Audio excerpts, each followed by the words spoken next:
Жұма қабыл болсын. Бәріміздің де проблемамыз быт-шыт болып жоқ болып кетсін. Анау кредит жүрміз қазір екен. Бірінің басында кредит бар, қарыздар бар, оны төлей алмай шаршап-шалдығып бизнес алдым деп, одан оны төлей алмай қалып, жалпы кредит алғаннан кейін берекесі құты қашып, адамдардың жағдайы кетіп қалып жатады.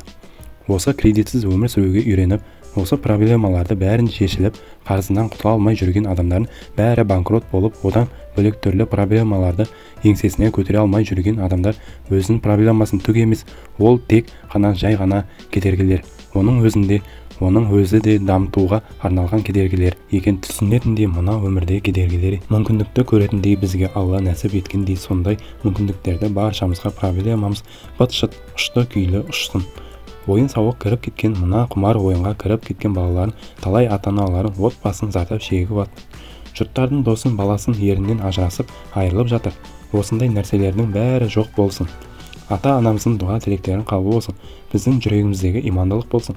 Қолымыздағы ұстаған шырағымыз сол имандылық, адамдықтың, әділдіктің шапағатын шашып, біздің дұға сүрелермен болса да даңғы жолға алып шықсын.